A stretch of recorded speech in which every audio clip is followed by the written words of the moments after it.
Good afternoon, everyone. Welcome.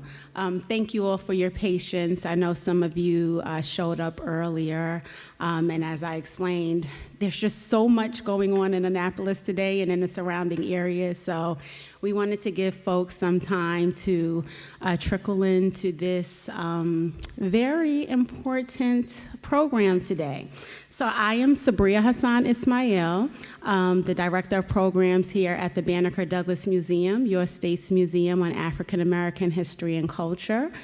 Thank you for joining us here today. I wanted to recognize some people who are in the room with us, and I'm doing this on behalf of Director Chanel Johnson, who is one of those people who are stuck in traffic, but she should be here.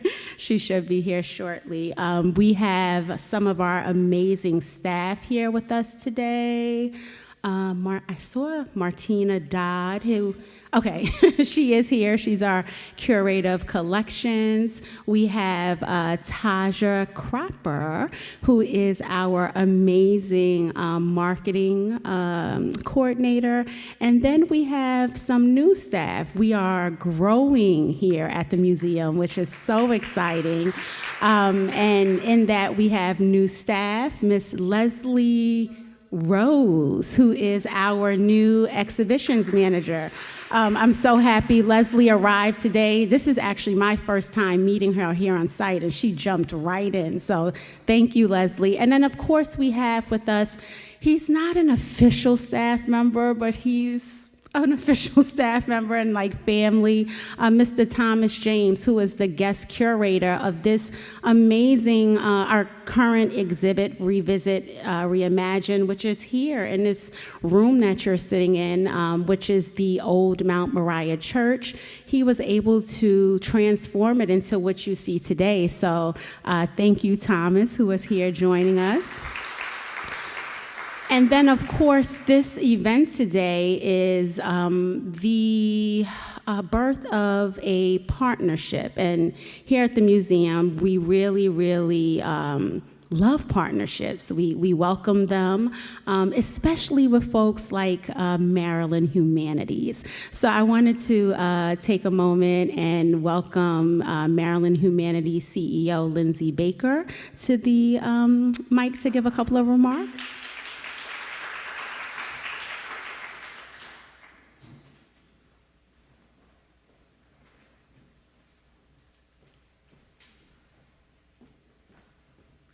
Hi, thank you. Like Sabria said, I'm Lindsay Baker. I'm the CEO of Maryland Humanities. If you're not aware of us, we're a statewide humanities organization. If your kids have ever participated in Maryland History Day, if you've ever picked up the statewide book for One Maryland, One Book, that's us. We also give out a lot of grant money right now in general operating support for organizations that do humanities programming.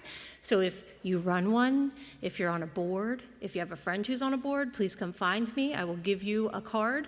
But for this program today, I just want to say Maryland Humanities does programming in spaces like this all over the state. But this specific program holds a really special place in my heart because talking to Sabria about how we might pull something together, I really actually didn't care what it was, as long as it was about Gaza and what's happening in Palestine. And to see what you've created and what Alexandra, our Director of Programs, worked with you on was really exciting, and I'm really happy to spend my Saturday here with you all, listening and learning. And I appreciate you coming out, fighting the traffic and making your way here. So thank you.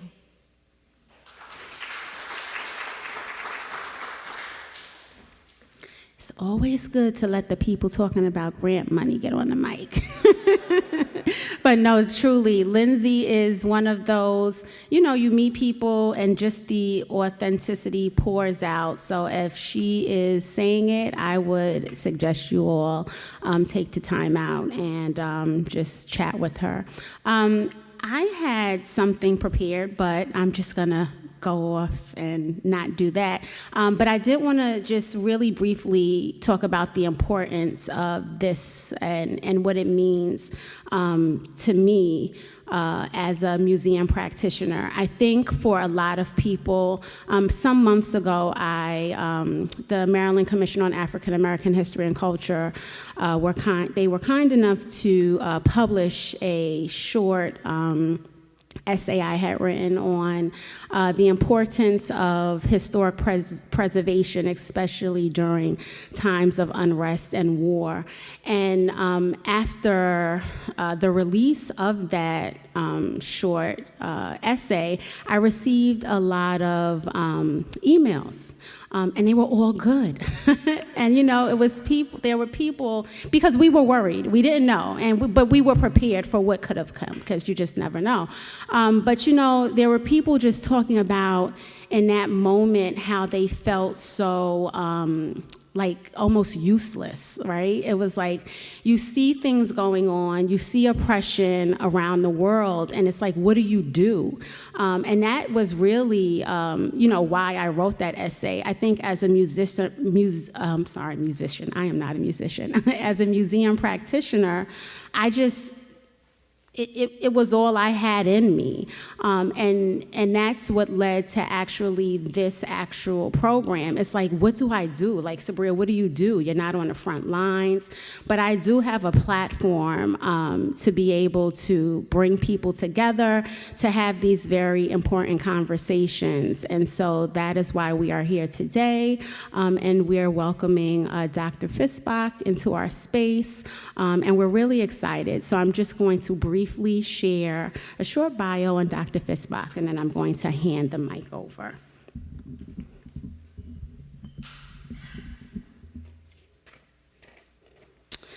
So Dr. Michael R. Fischbach is professor of history at Randolph-Macon College. He holds a PhD from Georgetown University, a PhD in history from Georgetown University, a master's in Arab studies from Georgetown University, and a BA in history also from Georgetown and Northwestern. He specializes in a history of the modern Middle East, notably issues relating to land and property, the Arab-Israeli conflict, Palestinian history, and Jordanian history. He also researches and writes about the Black freedom struggle and left-wing movements in America during the 1960s and 70s, especially the stances they adopted towards the Arab-Israeli conflict. The author of several books, he was awarded grants by the MacArthur Foundation and United States Institute of Peace. He has presented at numerous academic and diplomatic settings in 16 countries on 4 continents, but today he is here with us at the Banneker-Douglass, soon-to-be-Tubman Museum. Without further ado, Dr. Fischbach.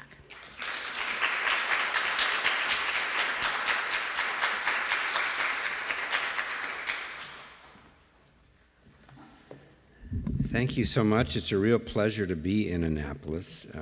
My ties to Maryland keep growing. My 2 youngest daughters, one graduated from Goucher, the other just this past May from Loyola. We have good friends in Baltimore. I have friends in Baltimore. So the Maryland connection grows, and I'm really pleased to be here. Been looking forward to this a long time. Would like to thank Abiola for setting this up. Really appreciate it. And let me start with a story. In fact, I'll have several stories here. History literally has the word story in it. Historians like to tell stories, and I want to start with that. Black Stanford University student Christian Davis Bailey was shocked to discover, when he visited the West Bank in the summer of 2013, that Palestinians there had painted a tribute to Trayvon Martin, the Black American youth shot and killed in Sanford, Florida in 2012 under controversial circumstances, had painted this tribute on the large separation wall, border wall that the Israelis in anticipation of Trump, had built around the West Bank. Then in August 2014, of course, the year the BLM movement started, Palestinians in the West Bank issued a statement of solidarity with the family of Michael Brown, who had been shot and killed by police officers that month in August in Ferguson, Missouri. Other Palestinians during the protests in Ferguson began tweeting in real time practical ways of dealing with tear gas, ways to escape from the police in Ferguson, practical lessons that they had learned in dealing with Israeli security forces in the West Bank. They, like people in Ferguson and elsewhere, were noticing a parallel between their experiences. Palestinian students had visited Ferguson in November of 2014. A delegation of activists from BLM, the Dream Defenders, visited the West Bank in 2015. And in November of 2015, over 1,000 prominent Americans of African descent signed the 2015 Black Solidarity Statement with Palestine. Among them, Angela Davis, Cornel West, Patrisse Cullors. While there were differences between what was going on in the two countries, activists, both Palestinian and Black in this country, were noticing in intersectional fashion great similarities in their experiences. What is interesting, however, and I'll delve into that in great detail here, is that there was a history to Black Palestinian solidarity, a history that the young people in Ferguson, the young people like Christian Bailey at Stanford, probably were not even aware of. And yet there's a continuity. There were deep roots that go back to the 60s, back to the 70s, which was the subject of the book I wrote. The fact that prominent people such as Martin Luther King Jr., Malcolm X, Jesse Jackson, Muhammad Ali, Stokely Carmichael, later Huey Newton, visited the Middle East, met with Palestinians, is part of a history that many people, including activists today, are really unaware of. And what I'd like to do today is discuss these historical origins and highlight some of the groups in the Black freedom struggle in the 60s and early 70s that both were championing the Palestinian cause and, on the other hand, rallying around Israel. There was a kind of civil war within the Black freedom struggle that represented how activists in the, let's call it the Black Power wing of the Black freedom struggle and the civil rights wing, how they approached Israel-Palestine really reflected their own understandings of themselves and their political activities and agendas in the United States. So it isn't simply an abstract matter of, well, we supported this side for this reason, and we support, but that reflected how they understood themselves, their place in America, and their political actions. So I'd like to talk about the historical origins and what that transnational connection meant. And before doing that, I'd like to first talk about how I became interested in this topic, which is itself, I think, an interesting story. And then I'd like to move from there into looking at the 60s and 70s, and then talk about how particularly support for Palestinians moved from what's called the radical spaces of the Black Power movement into the Black mainstream by the late 1970s, and then conclude with a few comments about the situation today, notably in light of the devastating Israeli assault on Gaza. So first, how did I come to be interested in this? Well, I've been teaching about the Israeli-Palestinian conflict or professionally interested or writing about it for literally over 3 decades. I'm very familiar with the history and of America's involvement. On the other hand, I do teach a course on America in the 60s. I was actually alive in America during the 60s, although young. And so I felt I knew a great deal about the 60s in general, the Black freedom struggle in particular, certainly the Arab-Israeli conflict. And about 2010, I was stunned to read in an offhanded way that Malcolm X visited Gaza for 2 days in September of 1964.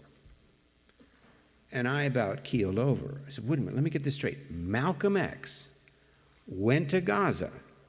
Yes. So how come I know all of this, and indeed lived through the 60s as a young boy, and I know all of this about the Arab-Israeli conflict, and I've never heard this story either from this repository of knowledge or from this?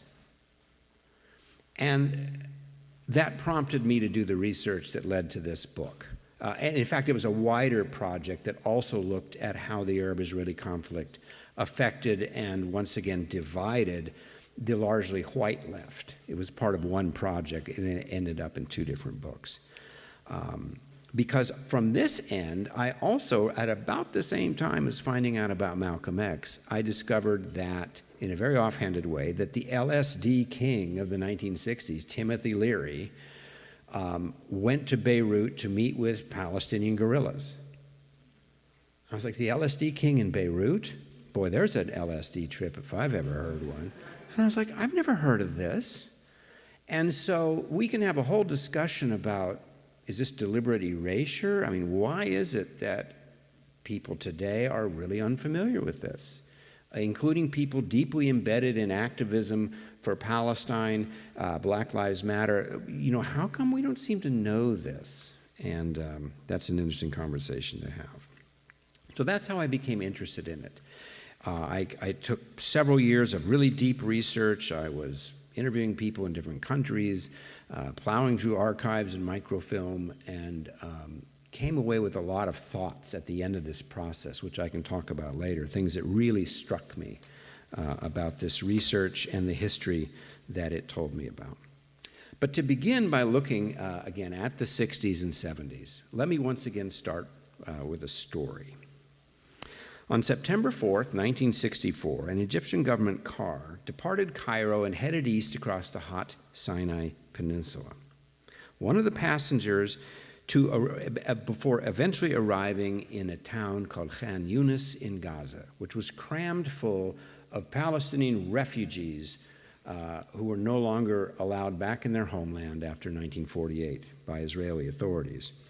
One of the passengers in that car was keenly aware of what it meant to be an exile from one's original homeland, and that passenger was Malcolm X. He spent 2 days in Gaza. He prayed in one of the mosques with the mayor at the time, a fellow named Darraj. He visited refugee camps. He visited the front lines with Israel, and went back to Cairo after 2 days, attended a press conference where he met the chair of the newly formed organization called the Palestine Liberation Organization, the PLO, a fellow named Ahmed Shqairi, and a week after that published a blistering attack on Zionism in an English-language Egyptian newspaper called Zionist Logic, in which he said things like, did the Zionists have the legal or moral right to invade Arab Palestine, uproot its Arab citizens from their homes, seize all Arab property for themselves, just based on the religious claim that their forefathers lived there thousands of years ago?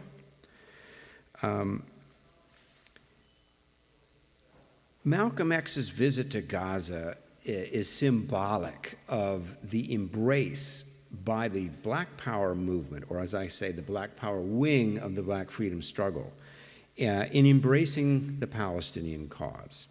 This was rocketed into the headlines in the summer of 1967. The 1967 war, what many people call the Six-Day War, Israel smashed the armies of Egypt, Syria, Jordan, occupied a huge amount of territory. And Americans in general, and American Jews in particular, were jubilant. Israel had been saved from what many thought was going to be a second Holocaust. They had triumphed over the Arabs. And in the midst of that exultation, a group called the Student Nonviolent Coordinating Committee, SNCC, issued a newsletter that had, once again, a strident attack on Israel and embracing the Palestinians as a fellow people of color fighting an imperialist enemy that was backed by their enemy here, i.e. the United States. And all hell broke loose. Mainstream civil rights groups, Roy Wilkins, the NAACP, this is anti-Semitic, it's pro-Soviet, and I'll talk about that later. Jewish groups, you know, you've torn apart the beloved brotherhood, we helped with civil rights, and now you're attacking Israel. It was the first indication publicly that there were people, let's call them progressive spaces, that were openly challenging the concept that Israel were the good guys. Period, end of discussion. Certainly the first black organization to do so, and it really set off an earthquake. Stokely Carmichael, H. Rap Brown, James Foreman, many of the SNCC leaders embraced the Palestinians, although the article was written by a woman named Ethel Minor, who was much less well known. It's significant that she had worked with Malcolm X, that she was a woman. I need not remind people the history of women within the black freedom struggle has often been underplayed, at times deliberately. But that idea that black power was getting involved in a foreign policy issue, and in a very significant way, there was a crescendo. Probably the most famous, notably to police forces, the FBI, and white people in general, Black Power group, was the Black Panther Party. As early as 1968, articles began appearing in their publication, which is called the Black Panther, including illustrations by Emory Douglas, a very famous artist who did artwork for the Black Panthers. Again, roundly condemning Israel as an imperialist enemy, embracing the Palestinians and their cause as a fellow people of color. The Panthers' ideology was less race-oriented than people like Stokely Carmichael. But the point is that, like SNCC, the Panthers understood that there was a global revolution of black people. And Malcolm X once said, when I say black, I mean red, I mean yellow, I mean brown. That there was a global revolution going on against imperialism, against direct colonization, broader imperialism on an economic level. It was being backed by the United States. And therefore, they said, as blacks in America, our struggle is part of a global struggle. It wasn't simply that ideologically they understood and sympathized with anti-colonization movements. Certainly many on the white left did. But for them, it was part and parcel of the same struggle. I mean, this was intersectionality long before Kimberly Crenshaw came up with the term. Many in the Black Power movement, not so much the Panthers, but some others said, we as Americans of African descent, we are ourselves an internal colony. This is literally an anti-colonial struggle for us, as for them, in the spirit of Malcolm X, in the spirit of even groups like the Nation of Islam before us. We, as people of African descent, are part of Africa. In fact, we're part of this global revolution. And that's one of the significant features that I'll come back to. The Panthers had a particular connection with the Palestinians when Eldridge Cleaver, their Minister of Information, fled prosecution in 1968. He ended up in Algeria, which is an Arab-majority country. He was very close to the main Palestinian guerrilla group called Fatah. His offices was right next door. He talked about Fatah will win at public. He met Yasser Arafat, the head of both Fatah and the PLO. His wife, Kathleen Neal Cleaver, who had been a SNCC staff member, again, they issued press releases just roundly condemning Israel and supporting the Palestinians in a very ideological, very strident tone. And so the Panthers in particular, of all these Black Power groups, had very direct connections with the Palestinians, and once again understood that their cause is our cause. Because what Black Power was really about, and there are, I mean, when we say Black Power, there are everything from Ron Karenga and cultural nationalism to the Panthers, who were basically Marxists. So it's a blanket term. But certainly on the political level, many were saying, we're trying to revolutionize America. We want some of them would say, bring the house down and create a new world. And this is part and parcel with this. Now, when I get to the civil rights movement in a second, I'll talk about how different they were and how they approached identity and political action and why that led them to embrace Israel. But beyond simply the political, I do want to mention that Black embracing of the Palestinian cause was felt in the cultural realm. Certainly the Black arts movement, for example. People like Amiri Baraka, formerly Leroy Jones, Hakeem Adhabuti, formerly Don Lee, Harold Cruz, one of the godfathers of the Black arts movement, Hoyt Fuller, publisher of, it was called Negro Digest and then it was called Black World. All of these people wrote about the Palestinians, supported their cause. Even outside the Black arts movement, James Baldwin had some challenging things to say about Israel. Shirley Graham Du Bois, particularly about Egypt, very supportive. Right down the road in D.C. in 1970, some former SNCC members opened up a bookstore called the Drum and Spear Bookstore, and later had a press, the Drum and Spear Press, Charlie Cobb and Cortland Cox. The very first book the Drum and Spear Press published was not about Black history. It was not about Black poetry or art. It was about Palestinian resistance poetry. So in the cultural level, in the terms of art and literature and poetry and book publishing, we similarly saw the Black Power wing of the freedom struggle understanding on a visceral level that our identity as cultural and political revolutionaries, the Palestinians' identity as revolutionaries, as trying to change this whole world and countries, fit in perfectly. It was intersectionality long before the term existed.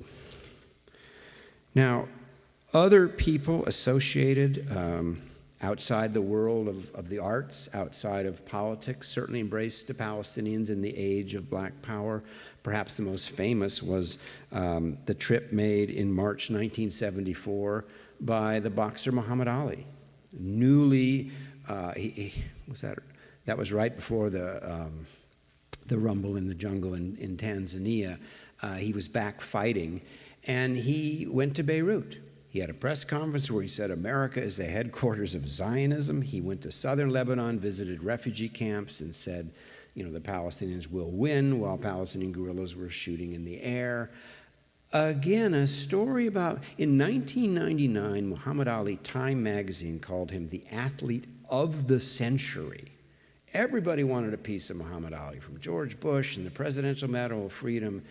Nobody talks about that, right? Another semi-erased feature of Black history. Now, in the 60s and 70s, though, as I've hinted at several times, the civil rights wing of the Black freedom struggle had a very different attitude about Israel and the Palestinians. And once again, it reflected who they saw themselves and how they understood political action. These were not people saying, tear down the house and build a better world. We do away with racism, institutional and otherwise, do away with capitalism, restructure America's foreign policy. These people were quite different. Let's call it more moderate, as you all know. They were really opening the door of opportunity, America's door of opportunity for Black Americans to fully participate. They weren't talking about tearing down the house, opening the door. So we have coats and ties and American flags at demonstrations and marches here, and over here we've got dashikis and black berets and fists in the air. It was a very different concept of who we are as the Black community and what our political aspirations and tactics and strategy should be. So this more mainstream group, perhaps not surprisingly, saddled up with Israel. When the SNCC newsletter article came out in the summer of 1967, the NAACP's Roy Wilkins issued a press release that not only faulted SNCC, but suggested that it was becoming an un-American, anti-Semitic group And he said, SNCC is openly following the Soviet line in the Arab-Israeli matter. Its reported attacks on Jews is following the age-old hate line. It is a sad development that young Negroes seeking to overcome the injustices suffered by their race should employ against Jews the same hateful distortions that have been going on against their own people for 350 years.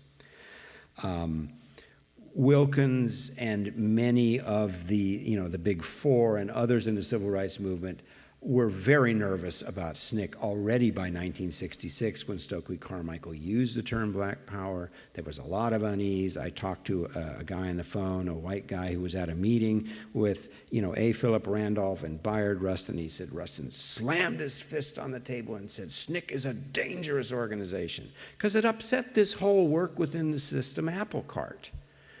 You may know that Rustin was part of the compromise proposal in the Democratic Convention in 1964 with the Mississippi Freedom Democratic Party, and you should accept the compromise, work within the system.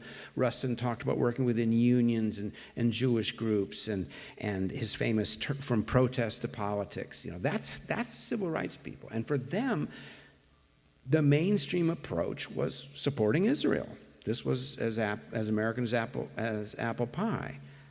Also, and I don't want to overplay this point, but American Jews had been part and part. They helped establish the NAACP in 1909, and so the memory of this and the 3 civil rights workers killed in Mississippi in the summer of '64. The 2 white guys were Jewish. I think beyond ideologically seeing Israel as the good guy, American ally, and anti-Soviet bastion in the Middle East, I think they also were very sympathetic, I won't say beholden to Jewish participation in the Black freedom struggle. So these folks had a very different attitude about the Arab-Israeli conflict. And let me tell you a story about that. It had seemed like a good idea at the time to Bayard Rustin. By the way, there's the Oscars. What was the fellow's name? Got nominated for Best Actor for portraying Bayard Rustin. There was a documentary about 10 years ago, Mr. Insider. LGBTQ people have been rallying recently about Bayard Rustin. My research showed a very different side of Bayard Rustin, and let me tell you this story. It had seemed like a good idea at the time.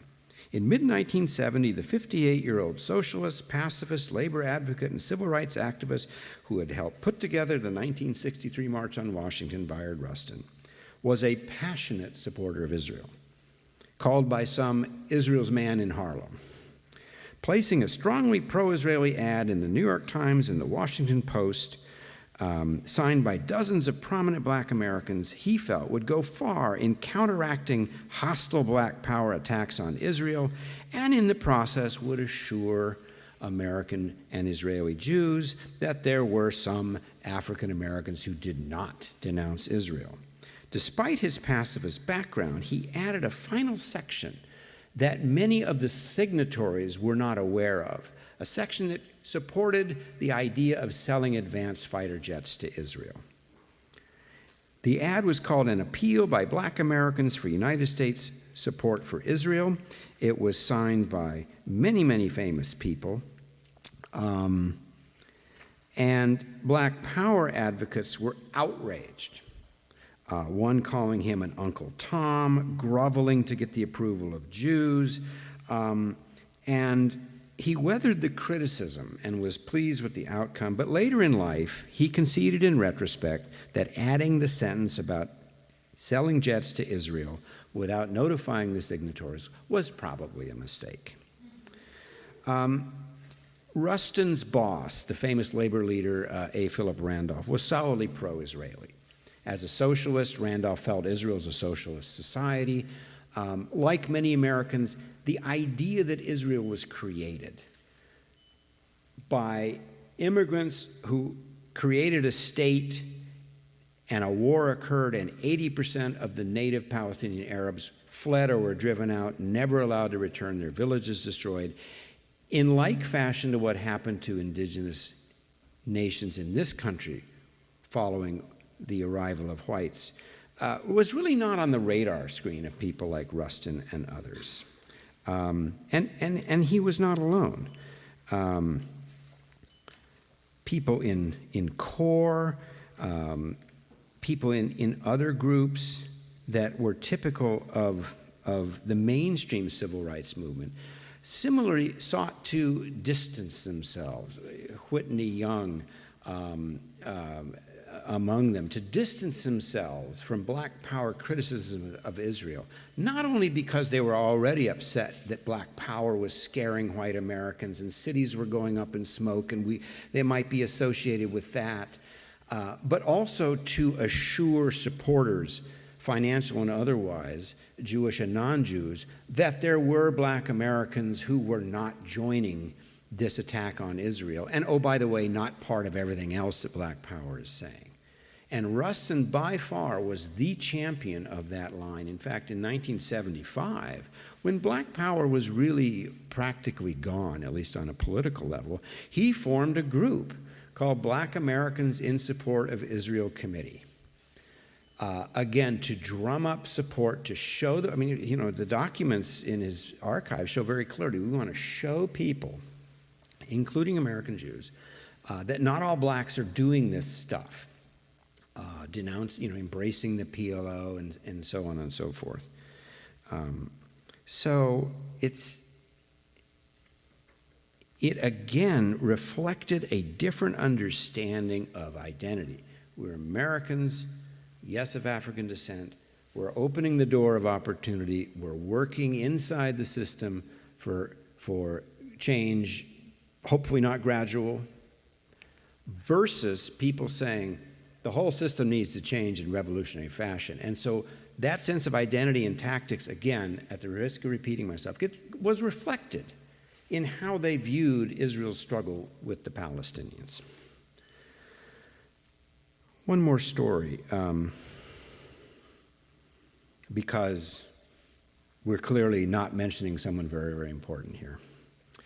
It was after midnight on a summer night in July 1967, and a dejected Martin Luther King Jr. was on the telephone speaking frankly about his depressed feelings. July 24th, King had begun a lengthy telephone conference call with several of his trusted associates. One topic dominated the conversation. Not what was going on in Newark, New Jersey that month, not what was going on in Detroit that month. At the end of the conversation, which lasted into the early hours of the next day, one of King's advisors, Harry Wachtel, tried to encourage the dejected leader of the civil rights movement by saying, "Martin, do not despair. You are on the right track." King responded gloomily, "There were dark days before, but this is the darkest." What did he mean? He had lived through many difficult times, jail, attempts on his life. What were King and his associates talking about that made him so depressed that he called these the darkest days in his life? The subject was the Arab-Israeli conflict, particularly how the war that had broken out the previous month in the Middle East might affect a public pilgrimage to the region that he had been planning since 1966. The conflict was a headache that King did not need. Now, Martin Luther King Jr., his position on the Middle East was, in a sense, in the middle, trying to straddle the fence, as he had to do on many issues, in fact. At the time, and even more so in present days, everybody wants a piece of MLK.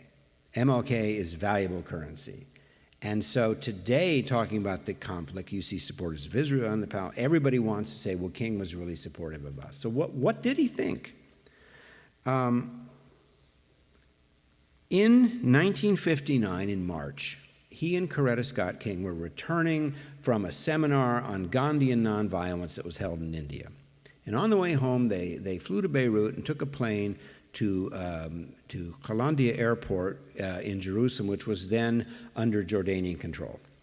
And they undertook their own little pilgrimage. They went to Jerusalem, they went to Hebron, the Jordan Valley, a number of places. But they arrived at the airport sick.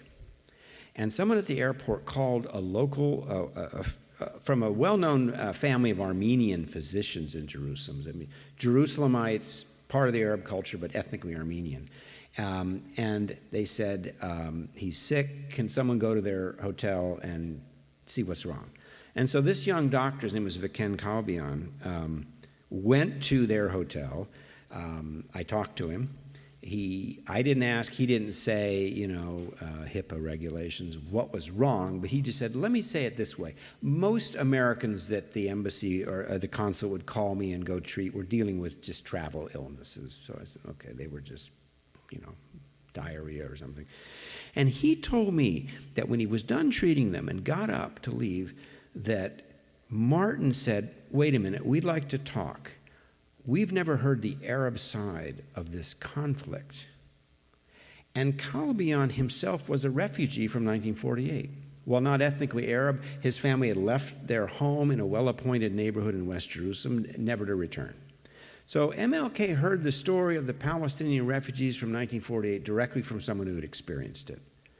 The doctor said, well, you really ought to talk to some others, and arranged a dinner for the kings that included the mayor of Jerusalem, Ruhi al-Khatib, other notable people, Anton Atallah, who was a judge. And so MLK heard directly from Palestinians the story of what had happened in 1948, the destruction of their society, the exile of 8 out of 10 Palestinians who lived in what became Israel and the foundation of a new state, the erasure of their villages, and so forth. So King was aware of all this. And yet in the 60s, when things like SNCC, the newsletter article, within 2 weeks there was a huge conference in Chicago on new politics, and King gave the introductory speech. Later, a day or two later, a Black caucus essentially obliged the New Politics Convention to issue a statement denouncing Israel for having started the 67 war 3 months earlier.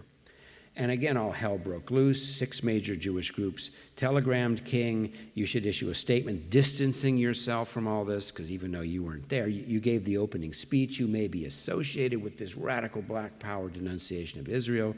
King issued a statement. Later, his group, the Southern Christian Leadership Conference, also issued a statement that tried to dance among the raindrops. It affirmed Israel's right to exist. King said on TV, calls to destroy Israel are terribly immoral. But it also said, we need to understand Palestinian and other Arab, intemperate calls for war and things like that. But he didn't affirm Palestinian political rights, but really economic rights. He talked about poverty in the Arab world, Palestinians in refugee camps, and that really peace can only come if everybody understands that poverty can sometimes lead to violence and things like that, which is precisely the line he was using domestically in trying to explain why cities were going up in smoke, right? Particularly in 1967, places like Newark and Detroit, Watts in 65, Cleveland in 66. He had been doing the same thing. Well, I'm against violence, but you've got to understand why kids in the inner city, this is what's happening. And he really applied that same line. And for the rest of his short life, when asked about the Arab-Israeli conflict, King stuck to that line. Israel has a right to exist, but we need to understand that poverty and things generate anger within the Arab world. Again, not recognizing the political basis for Palestinian grievances, but it came as close as anybody in the civil rights movement did to at least addressing obliquely the Palestinian cause. By the late, and I'll hurry up here, with the demise of Black Power, Malcolm X murdered in February 65, King obviously in April 68. The Black Panthers were crushed by the FBI. Political Black Power was really at an end by the mid-70s. And yet, this issue, Black Americans understanding more and more about the Palestinian cause, began creeping into the Black mainstream. Her picture's right there, Shirley Chisholm, when she ran for president in 72. Her second ever policy statement that she issued addressed the needs of Palestinian refugees. When's the last time you heard a politician do that, let alone a Black one? Are you listening, Kamala? The National Black Political Conference in Gary, Indiana in 1972, this issue came up, March of 72. The Congressional Black Caucus eventually began talking about at least Palestinian human rights, if not national rights. And certainly by the time of the Andrew Young affair in 1979, when the highest-ranking black official in the Carter administration secretly met in violation of American policy, a member of the PLO, and it got in the news, he was forced to resign, and once again, the third time I've used this term, all hell broke loose.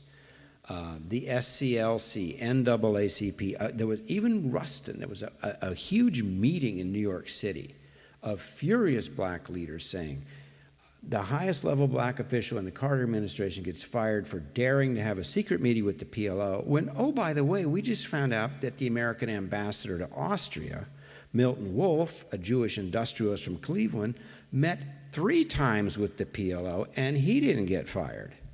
What up with this idea that blacks are not part and parcel of American foreign policy, that they have to follow this misguided policy, that we're not going to talk to the one side, but we will talk to the other?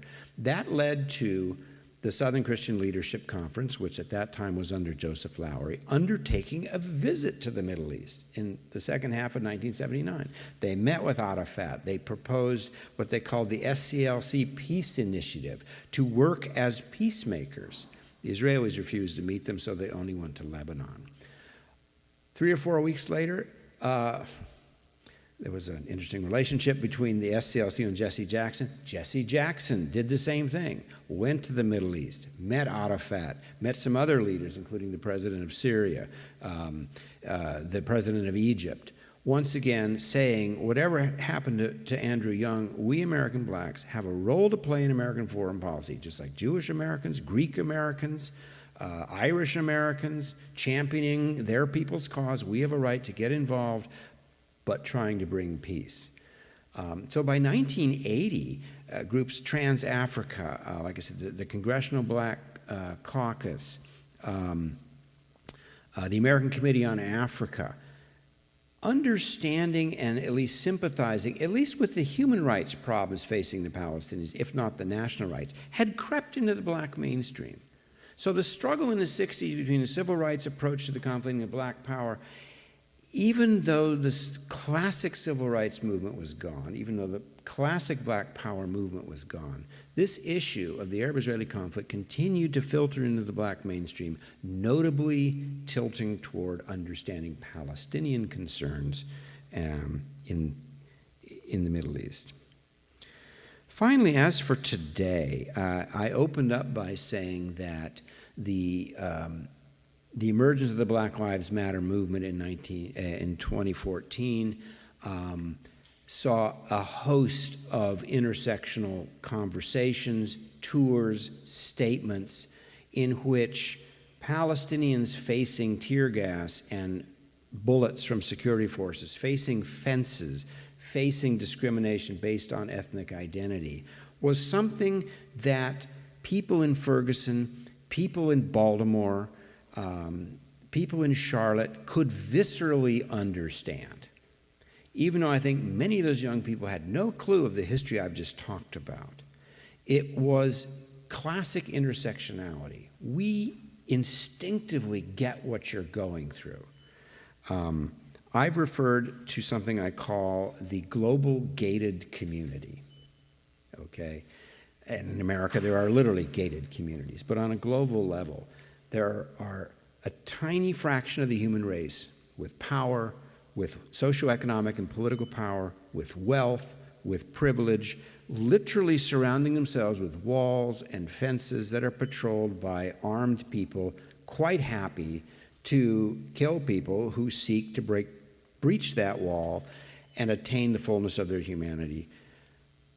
And so when Latinx people see militarized borders with Mexico, with political leaders saying we need to build walls, with walls being literally built by Israel around the West Bank, with walled, gated communities like that in which Trayvon Martin dared to walk. It's an instinctive connection among not just young blacks, but LGBTQ people, women, environmental activists, white activists, progressive Jews, who say, I see in that my experience here. I face a gated community. I face redlining. I face police brutality, just like you guys, and vice versa.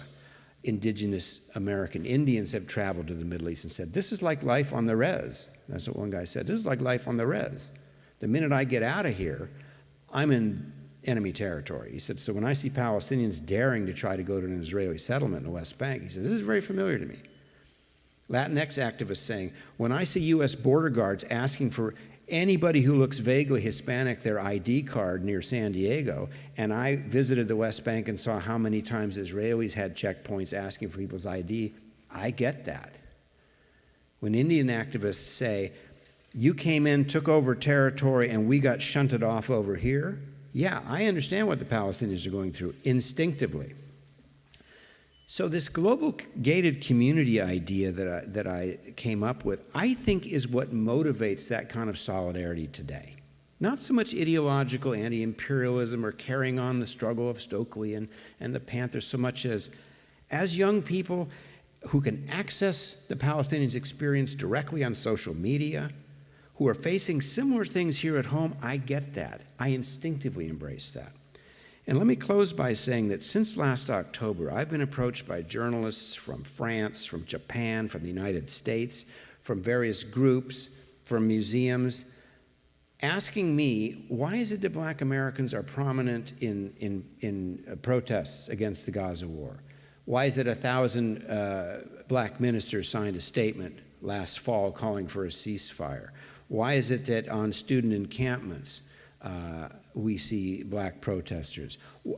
I mean, on one level, the answer is, well, there are Americans too. There are a lot of Americans. Like, why do you single them out? Everybody's affected by this, I'd like to think. But that particular issue gave me a degree of, dare I say, hope, that the global media, the American media, is picking up on this phenomenon. And why is that? And of course, what I've done is say, well, there's a history to this, but I think in the 21st century, young activists are also motivated by other things I just mentioned. The last thing I'll say is, I'm sure you've been aware of this, that in the past couple years, not just Black support for the Palestinians, other people of color, women, young people, is an issue that is deeply divisive within the Democratic Party. I'll leave the Republican Party completely off the table in this discussion. It is a serious issue, and it became even more serious after the Gaza war. And it is pitting a younger generation who is really trying, I would say it's not going to work, but that's just my own politics, trying to change the Democratic Party.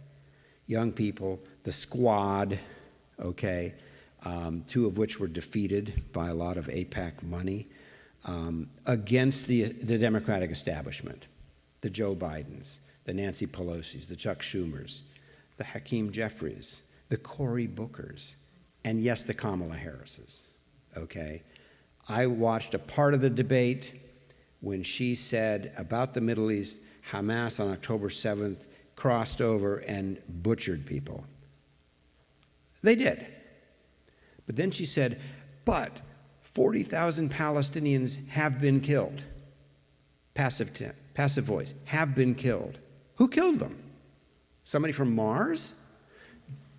The Hamas people, they killed these people, but these Palestinians were killed, as if, I don't know, couldn't even mention the word Israel, could not mention the siege on Gaza that preceded these horrible events, could not mention American-funded, taxpayer-funded bombs and tank shells that are making all this possible, could not even utter that. So there's a generational thing, right? You've got the Rashida Tlaibs, you've got, well, until recently, the Cory Bushes, the AOCs. You know, the Democratic Party, not just in this election, but certainly in the future, is going to have a real issue about this. Because, again, to close, it isn't simply Black Americans increasingly saying, what up with this? And what up with our tax dollars? And what about, upholding shared humanity and justice and simple things like the right for women and children to exist without fears of bombing, right? They're pausing the bombing now to give polio vaccines to Palestinian kids so that then they can resume the bombing and the Israelis can go ahead and kill the kids anyway. I mean, I have, like a lot of you, strong feelings about this. So to conclude then, this issue, while it has been very significant as I've laid out in the Black community in the past 60 years, is spreading beyond that. The sense of intersectionality that at once was a very radical idea, which drifted into the Black mainstream. And now you have a minister leading a march from a famous AME church in Philadelphia to Washington last February, calling for a ceasefire. This is as mainstream as you get, right? And so the issue that was Americans first heard about this through SNCC, through Malcolm X, through Black Power, filtered into the Black mainstream and is now becoming much more widespread in the progressive spheres throughout America. And I think that's one of the lasting legacies of all this. And it was a privilege for me to do this research, an even greater privilege to be here chatting with you about this. And I'll end there and we can move forward with this wonderful gathering. So thanks for your attention.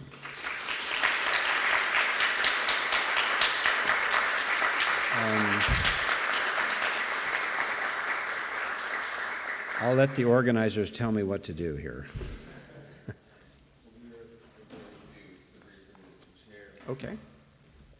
For our panel. Yeah. Yes, so there will be a panel discussion momentarily.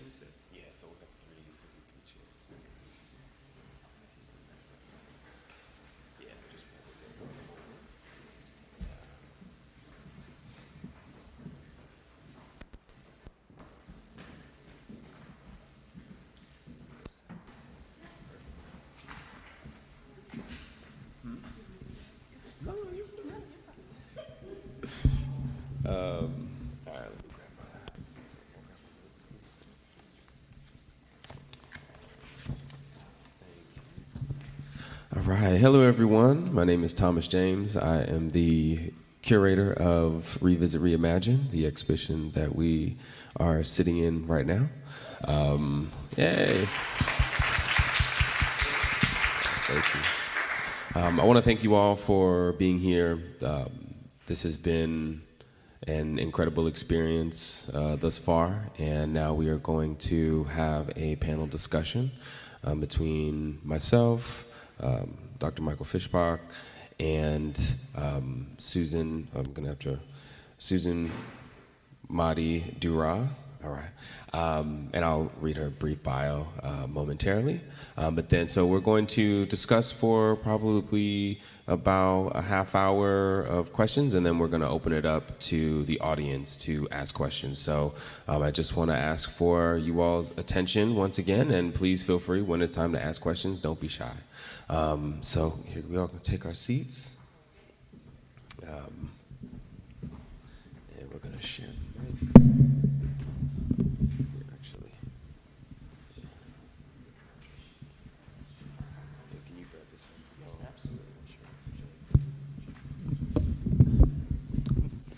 All right, so you all already heard Dr. Fischbach's bio, so I'm going to tell you about our other panelists, Susan Muaddi Darraj. She's an award-winning writer of books for adults and children. She won the American Book Award, 2 Arab American Books Award, and the Maryland State Arts Council Independent Artist Award. In 2018, she was named a U.S. Artist Ford Fellow. Her books include her linked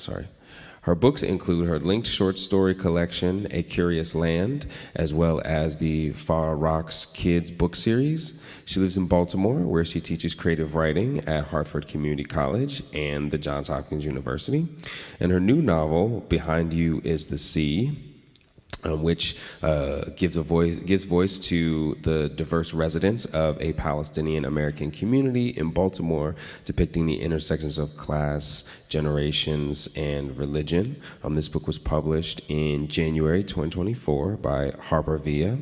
It received praise from the New York Times, the San Francisco Chronicle, the Mrs. Magazine, and was named a Best Book of 2024 by the New Yorker and Apple Books. And I also listened to the book on Audible. It's incredible. So just want to do that. So can we get a round of applause for Susan, please?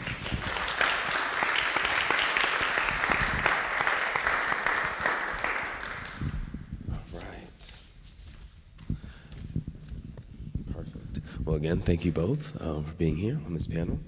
So my first question is for you, Michael. I just kind of want to start out by saying that something that, well, first also let me tell just a quick backstory. So I read Dr. Fischbach's book in 2019. I became aware of it through a friend of mine. Her name is Dagmar Painter. She was the curator at the Jerusalem Fund, and Dr. Fischbach gave a lecture there as well, and that's where I learned about the book, and I read it in preparation for an exhibition that I was working on with an artist named Helen Zaheb, who is, and we were working on an exhibition that focused on her work, which most of it was focused on the intersections of Black American image making, that of Jacob Lawrence, his migration series, and her migration series, which was focused on the Arab Spring. And at the time, when I read the book, it was pivotal. It was just what I was looking for, and so I just want to say I'm very honored to be here with you today. But something that struck me when investigating the intersections of your work, my work, and that of the museum here is that we're all steeped in truth and historically accurate storytelling. And if you all haven't already, I would advise you to venture over into the permanent collection of this museum. Incredible, and just gives an immaculate account of Black history here in Maryland.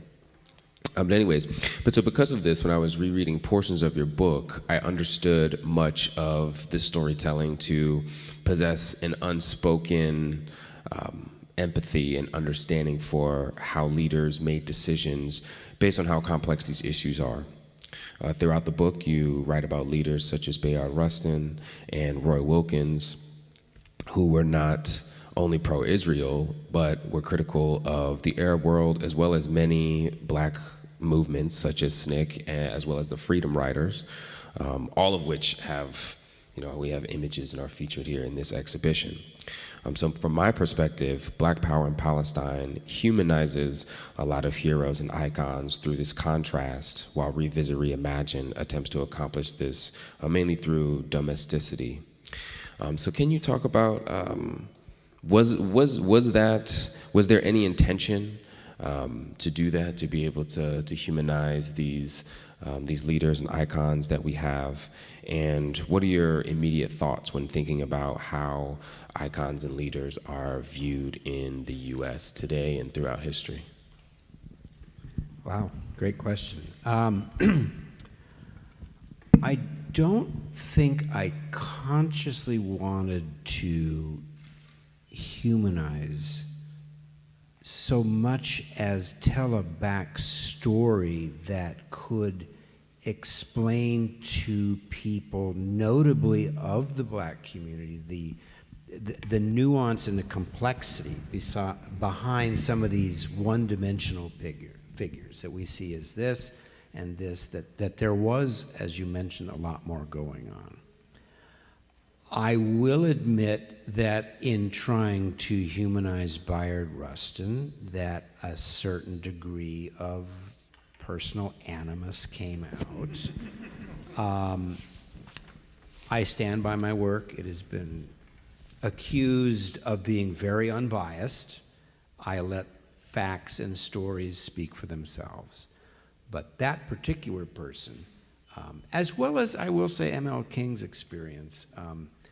I wanted, not so much, like I said, consciously to humanize him, but to say that there was so much more going on here about particularly an issue that only has increased in importance in the United States' relationships to the world and the Middle East, and to really present an untold story, at the risk of sounding grandiose, that future generations could themselves, no problem. That's why the computer wasn't even open. That's crazy. Big Brother is always listening. For real. Been involved in enough. I'm sure if some of you have looked me up, I'm all over the internet. I do not have Facebook. There is no social media. You will not find my favorite color. Done enough political work that you just don't put yourself out there. Anyway, to conclude, I did want, at the risk of sounding grandiose, and I've done this with other books, like on the Palestinian refugees, to leave a legacy that will outlive me personally, that it's out there, that people, and that's why I'm so happy to come to gatherings like this, to say that this is a history, it needs to be told, it's told with sympathy and detail, based on solid research. Yes, it does humanize people, but my main intention was to get this out there into the winds of history, if you will, so that it won't be forgotten. That was really my intention, because we can talk later about erasure and to what extent were people deliberately not talking about this stuff, but I outed them. Mm-hmm. And in chapter 5, The Power of Words, the Black Arts Movement, and a New Narrative, you quote late poet and playwright Lawrence P. Neal, and he wrote about the fact that Black nationalists could not compete with Israeli propaganda issued by mainstream Black leaders in America during the 1967 war, and that there were no adequate means of presenting the Arab side of conflict. So fast forward to 2024, in which our internet and social media platforms are somewhat more democratic. Our outlets are a bit more democratic than they were about 60 years ago. Can you talk about some of the differences in the way in which stories are able to be told and how they're being told, and what some of the results may be in the past few years, as well as now during the war in Gaza since October? Another great question. Let me be brief. Charlie Cobb, a SNP activist who helped open the Drum and Spear Press, told me on the phone that he was personally at a meeting, and he, at the end of the meeting, said, guys, I have the latest issue of SNCC's newsletter, the one with the article on Israel, which had already apparently newsed, and he said, I was mobbed. You know, in the 60s and the 70s, I remember this, one got information from the printed press, posters on telephone poles, newspapers, underground things, and people made phone calls late in the night, how to organize. Guys were getting together for a demo or what have you. Now, it's a cliche, but it is absolutely true how much social media, first of all, the internet emerging in the mid-90s and then later social media, the extent to which that has really changed the nature of activism, that you can instantly, not that students at my school do this, but you could instantly gather and make something happen that would have taken days of preparations and running mimeograph things. So the ability, particularly of young people, to see in real time horrific images, unfiltered, coming out of places like Gaza. I mean, here's an explanation, here's the background story, here's the propaganda, here's my propaganda, but you can't, I mean, it's happening and they can see it. And so I think that's, to reference your question, I mean, I think that's one of the big changes, certainly, from that time period, is that, and people are watching this together, whether they are realize they're part of a global community all watching this thing on TikTok or not. They are, in fact, isolated in their own community, in their own computer, feeling isolated, but they are part of a community. And I think that's a huge change. You mentioned something else. I'm sorry. Just some, just about any results you may have seen since last October. Yeah. certainly, again, within the black community, and notably the church, where there's been a historic tension, the children of Israel, the 12 tribes, redemption. I've looked over and seen the promised land. I mean, from the days of enslavement on down, there's been an identification. And so when you see, quote unquote, even the black church saying, hey, all we want is a ceasefire at minimum. And as you may know, even calling for a ceasefire, oh, well, you're pro-Hamas, you're pro-terrorism, and yada, yada. Calling upon the deepest parts of the history of the black church, talking about humanity and redemption, and that rings true. I mentioned the Democratic Party, but again, I think within the black church, this has been a very important development. And certainly younger activists, but this ability to see these things and feel part, again, we're all on one side of this global gated community. I'm getting killed for my ethnicity, and so are they. Seeing it all in real time really has made a difference, I believe, in organizing, and it's even filtering in, as I said, into mainstream politics in terms of getting city councils to adopt ceasefire resolutions, getting into the Democratic Party, not allowing a Palestinian to speak at the convention, allowing the parents of that hostage, which is a terrible situation, to speak. It is even eating into the mainstream. But it is certainly, again, especially social media, is really a game changer in activism. And I want to direct this question as well to you, Susan. So in chapter 4 of your book, you have a chapter called The Hashtag, which chronicles one of the characters becoming aware of a hashtag, Justice for Rasha, to bring awareness to the death of a Palestinian woman, allegedly at the hands of her own family. I'm not giving away too much spoiler alerts, I'm just saying. But thinking back to the previous question, can you provide some insight into how the internet and social media has transformed other social justice work in Palestine, and how it has reached communities here in Maryland? Sure. And first of all, I just want to say it's a real honor to be here with all of you and with Dr. Fischbach, and thank you for hosting us today to the museum. It's really just amazing to be here in this gorgeous place. So I'm very much on social media. You will find me everywhere on social media. I did notice. Did you notice that? And so I tease my kids that I have more Twitter followers than they do. They don't like when I say that. It is a burn. So I have been very active in social media. In fact, so a few years ago, when Rashida Tlaib was first elected to her position and she was about to be inaugurated, I started a hashtag movement called Tweet Your Thobe, which went viral. And I did that because Rashida was, I just got off a plane from Michigan yesterday. I was in Dearborn yesterday. Rashida was posted in December. The inauguration was the swearing in was in January that year, and in December she posted a picture of the Palestinian thobe that her mother had made for her to wear to the swearing in ceremony.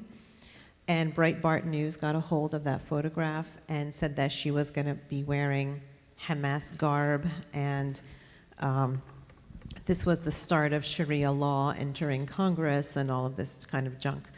And I was really offended, and sometimes I think the ancestors send down this rage that they want you to utilize, and so I utilized that gift of rage because I thought, this woman's mother stitched her this beautiful thobe, and I have one that my aunt stitched for me, and it's a beautiful gift to receive, and she's honoring her mother by wearing it, and they're going to ruin it.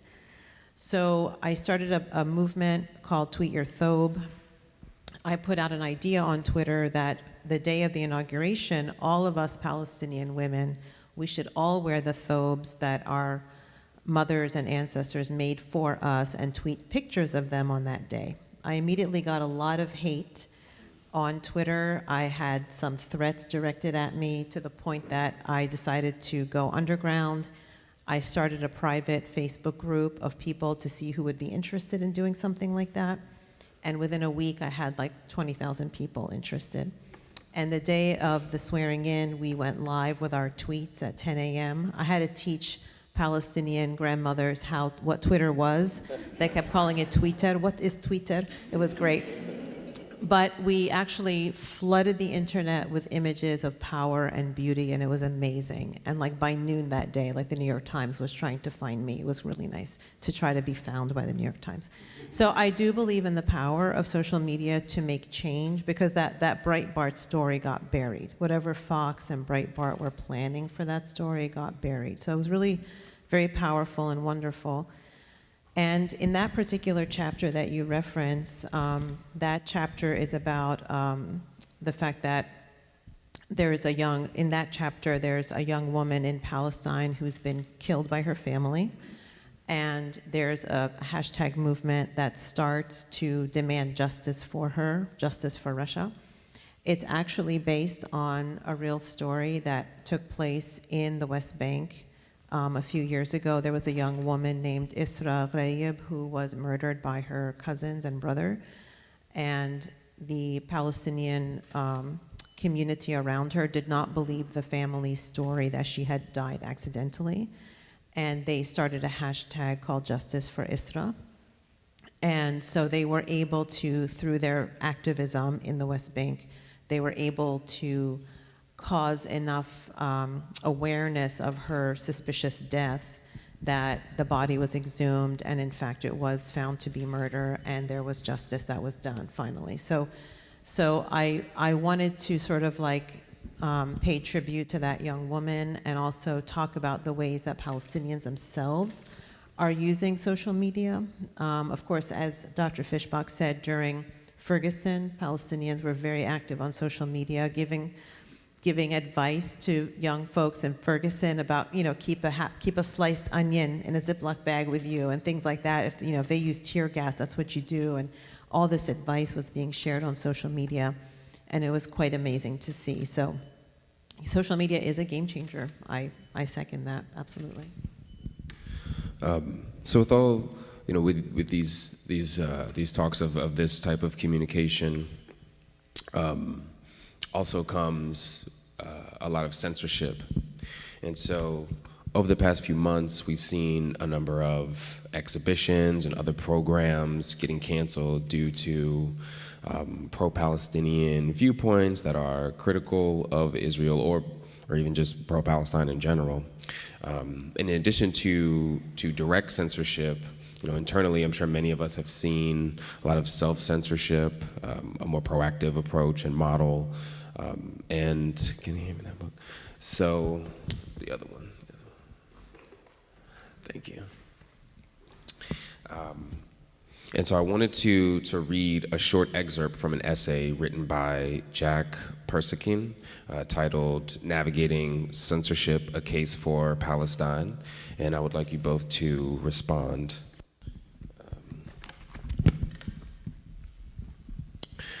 So he says, the issue of censorship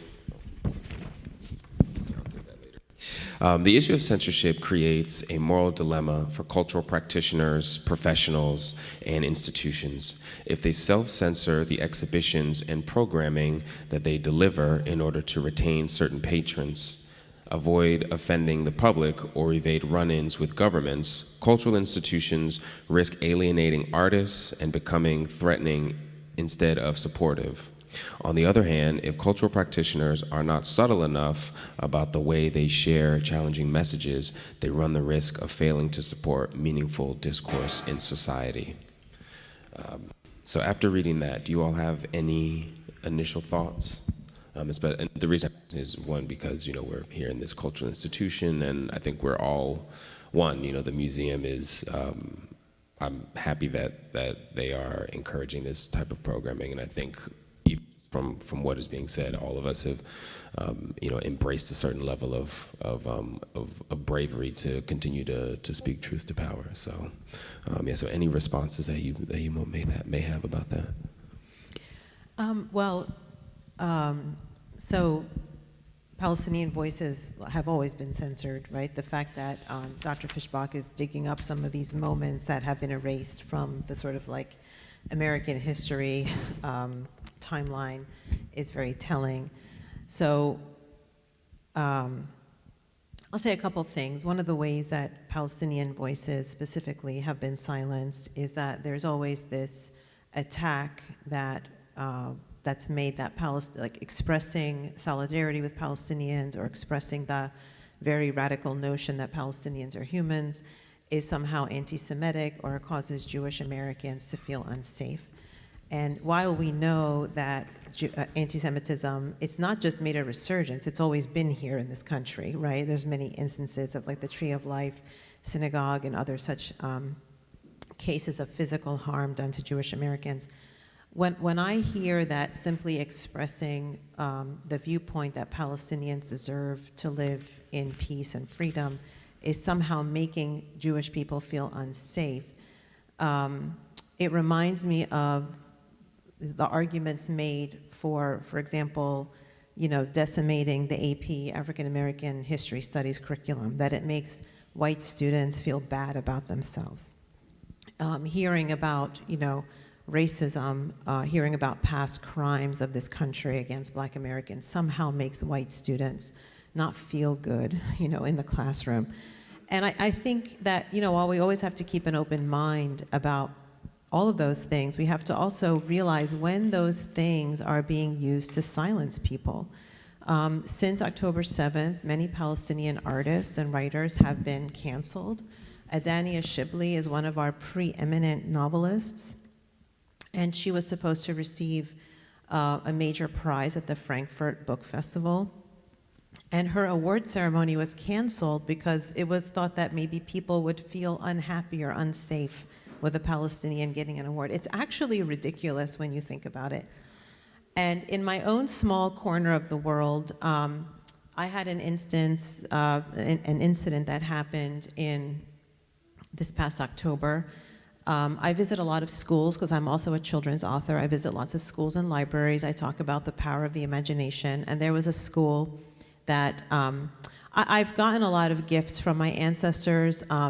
The gift of pettiness is not one I got from them, but I am very petty, and so I will tell you, it's Mount Pleasant Elementary School in Livingston, New Jersey. And so last August, I signed a contract to come speak to their school in December of 2023.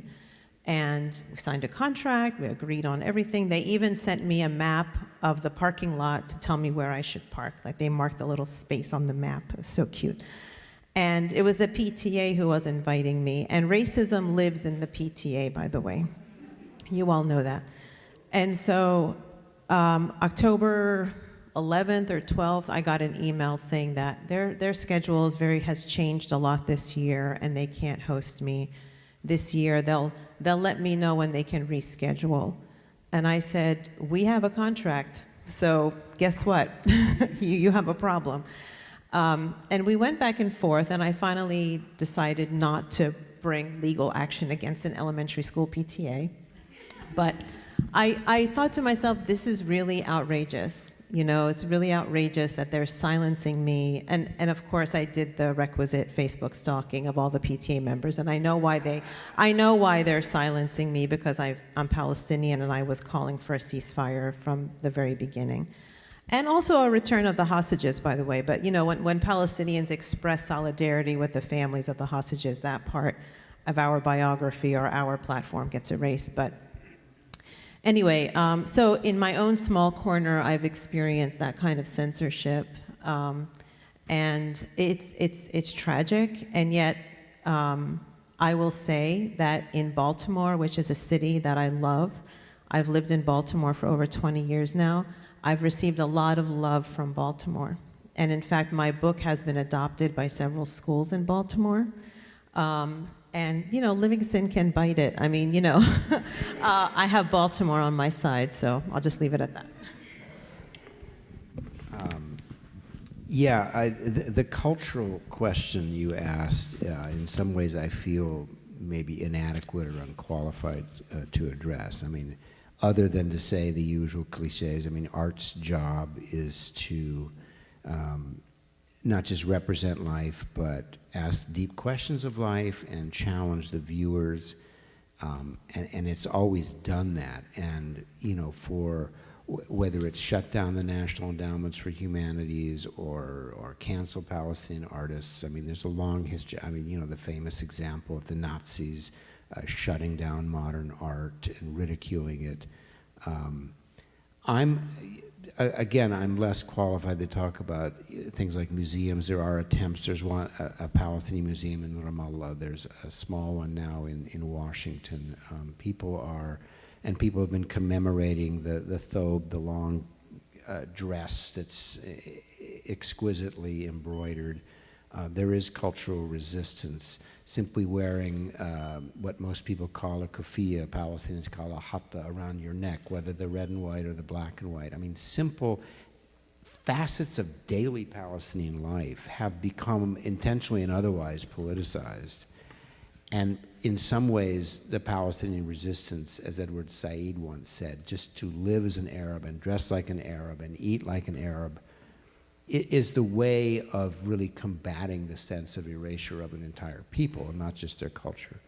Moving more to politics, I will say that one thing that this shutting down of events, canceling speeches, crushing university protests in a way that in some ways exceeded what happened in the 60s, brings to mind to me, as an historian dealing with politics more than a cultural level, two things. One of them is another similarity in the black experience and the Palestinian experience, and I would argue other marginalized people in this country, is the securitization of the issue, of the question, that we need to approach the Palestinians, their supporters, the entire cause, on the basis of security.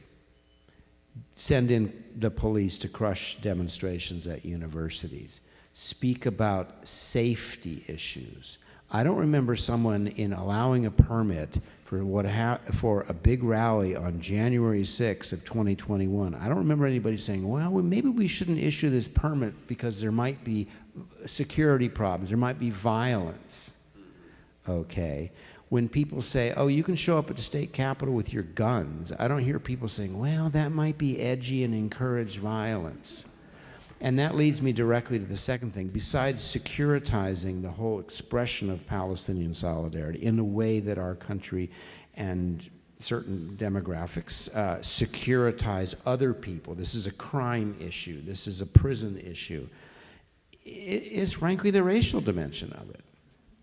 More persons of color are being siloed into the age-old canard that somehow everything to do with this issue involves fighting and violence and terrorism, and the fact that the presence of these people expressing the fullness of their humanity might engender violence from others is completely, avoided. That somehow your very existence might cause some security problem, which again is usually a mask for another agenda going on. But to me, on the political level, that it's not surprising that Palestinians are marginalized as a people of color, and their supporters kind of lumped into that.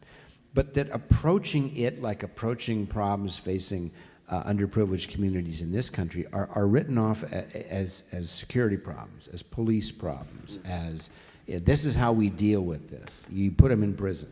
You bomb 40,000 people, which is the equivalent proportionally of about 5 or 6 million Americans being killed by a foreign country in the space of 10 months in a tiny area where you literally cannot escape.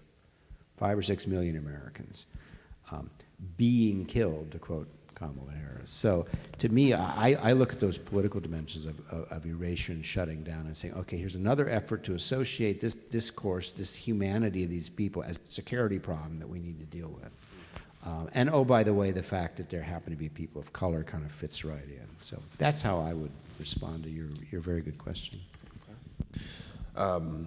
And I mean, I want to get into erasure as well, a little bit more. So the Banneker-Douglass Museum's program director, HarperVia Hassan, spoke a little bit about the essay that she wrote Preserving History and Humanity for Palestine, in which she mentions the importance of exploring archives and other heritage sites to unravel the intricate history of our community, and warns us of how acts of war can serve as a means to completely erase a people's history.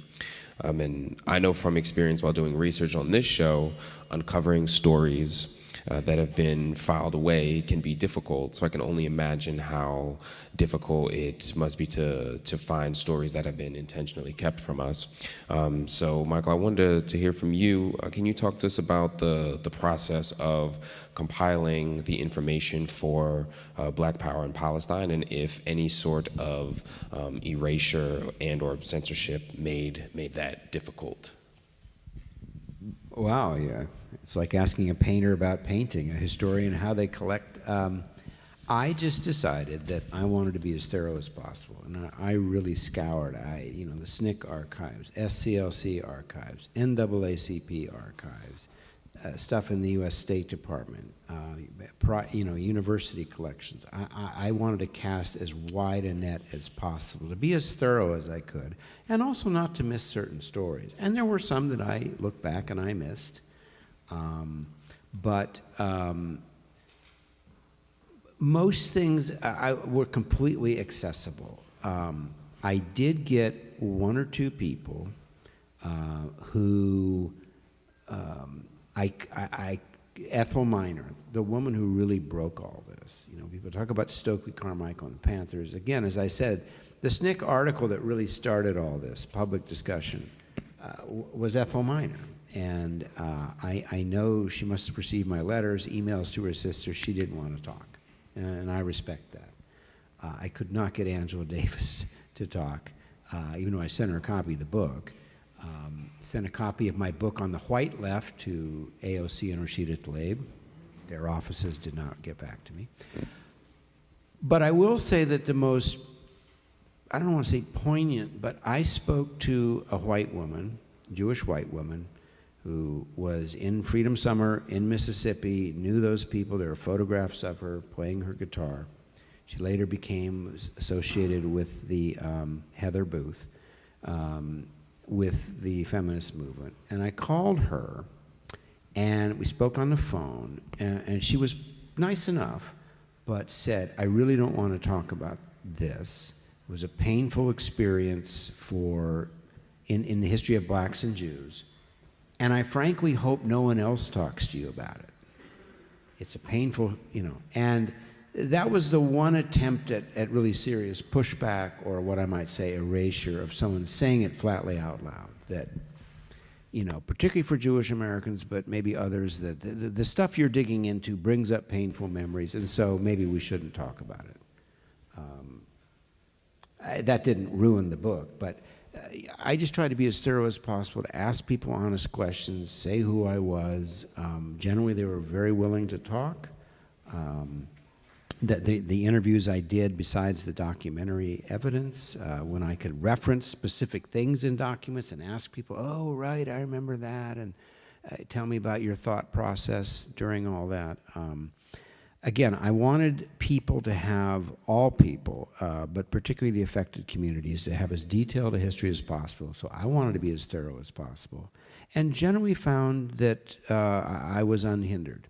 The one other famous story I'll quickly say is I did a Freedom of Information Act request of the CIA, and I said, I'm looking for because I explored this issue and found out it really didn't happen. But there was all this talk in the FBI in the 70s that the Palestinian guerrillas were training Black Panthers in particular in weapons training. And so I sent a Freedom of Information Act request. I don't know if it was erasure. I said, I'm looking for things about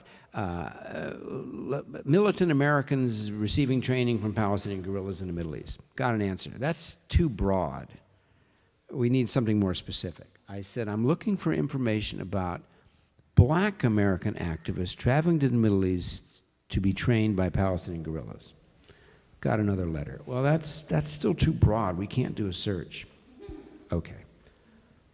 Do you have any information on members of the Black Panthers going to the Middle East to be trained? Got an answer. we can neither confirm nor deny the existence or non-existence of material along that line. So I thought, bingo, because I had other evidence that the CIA had information. So that was kind of the funniest example I had of an attempt to keep certain things hidden. Thank you for that. So we're going to have one more question, then I want to open it up to the audience. And so this is mainly for you, Susan. So much like in the 1960s, at the height of the Black Power movement, we've seen a number of Black civilians and students joining demonstrations in solidarity of support of the Palestinians during this war in Gaza, a lot of what you've talked about. And I've seen the internet. One of the artists, the exhibiting artists in this show, Victoria Walton, participating in pro-Palestinian and ceasefire demonstrations in DC recently. So this question is about solidarity, and if there are any examples of support for each other's causes, meaning between Black communities and Palestinian communities, that you have either seen personally or vicariously. If you could kind of speak to that. Sure. So let me just back up and say that my parents are immigrants from Palestine. They came in 1967, and so I was born and raised in the United States. And in my house growing up, we had a picture of Nelson Mandela in our house. So I'll just start off by saying that when I was growing up, I was very well aware of the fight against apartheid in South Africa. I would attend, in Philadelphia, we had an organization called the Palestine Aid Society.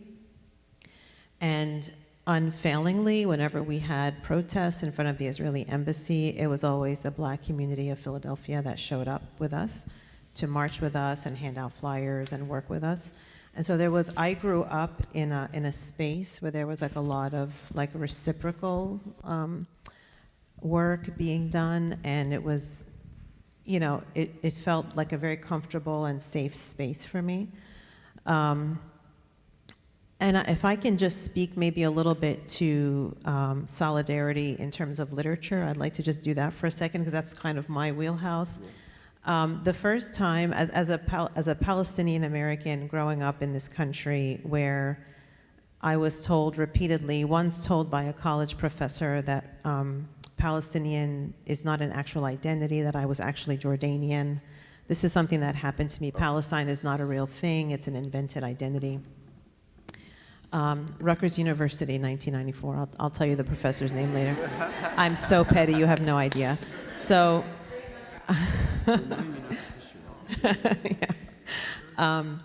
so the first time I ever saw the word Palestine or Palestinian in a work of literature was in a poem by June Jordan. And so June Jordan became for me my gateway into reading Black American literature. And it was I felt like I was in a very wonderful space with my cousins. You know what I mean? Like, this is the kind of feeling I had. And that's how I started to learn that the sort of community I felt with Black activists in Philadelphia was something that was much larger than just our city and our neighborhood. And my current novel, and by the way, I want to just say something that might be interesting to you, Michael. So I'm the author of a book series called Farah Rocks, and it's the first book series for children that features a Palestinian American character. And I wrote this book, thank you. And I wrote this book because I never had books with Palestinians in them when I was growing up, and neither did my kids, so I decided to write one. And in the third book in the series, Farah moves to a new middle school, and she meets some new friends. And on the first day of class, the teacher is asking students to tell them one interesting fact about themselves, and one young girl who becomes Farah's very good friend one young girl stands up, and Farah likes her because she has long braids and she's wearing denim overalls and she's very artistic looking, like Farah herself is. And the girl introduces herself as June Jordan Williams. And her interesting fact is, thank you so much. She says, "My name is June Jordan Williams, and my parents named me after a famous poet." And that's my little tribute to June Jordan, because I just love June Jordan so much, because she really found me, you know, and I was sort of needed to see the word Palestine written out. And I've tried to sort of like, I think, continue those conversations. For example, my novel, the one that just came out, is set in Baltimore. And it's set in Baltimore because I was trying to, from a fiction perspective, layer the apartheid experiences of Palestinian immigrants coming to America, coming to a city that was itself still very deeply segregated. When I moved to Baltimore in 2001, it's the first thing I noticed about the city, just how segregated it is. And a few years before, I had read the book, The Black Butterfly by Dr. Lawrence Brown, and it really, really influenced my understanding of how Baltimore came to be the way that it was. And it's one of the reasons why I set my novel in Baltimore, because I wanted to kind of layer those experiences of separation and segregation from a fiction lens. So my solidarity has been a lot through that fiction and literary lens, if that makes sense. Yeah, it does. Thank you. One, can we give it up for the panelists?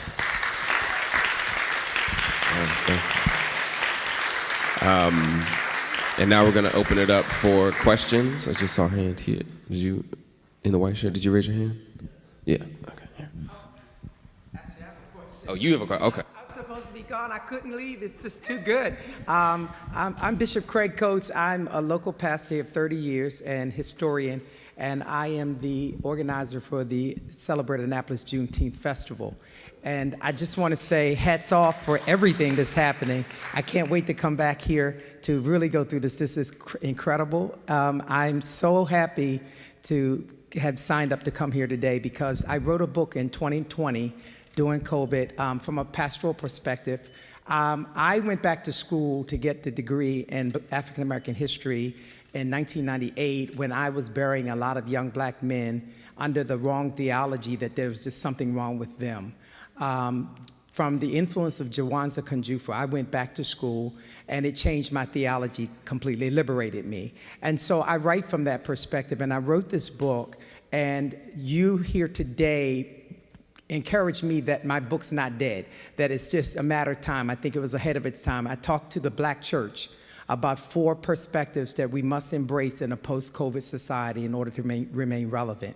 And it all centers around what exactly is happening right now to our fellow brothers and sisters in Palestine, as well as the misinformed theology about Israel, the state, and that, you know, we talk now about white Christian nationalism, and how the whole push has been to imply that the people that came there in the 40s are God's chosen people.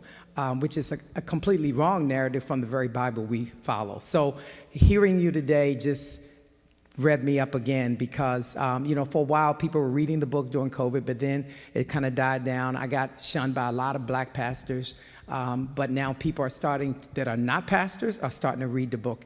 And I'm like, yeah, good. This is the audience I want to talk to. Because we do need to see the connection, that this never died. It's still continuing, and it is broader than just the black experience in America. So hats off. Thank you. Thank you. All right. Any more questions? Can I just say one quick thing about? Yeah, please. Thank you, Pastor, for that. You mentioned the white Christian nationalist movement. And as a Palestinian Christian myself, and my family's been Christian, I always say since John the Baptist, and unbroken Christianity in Palestine for, 2,000 years.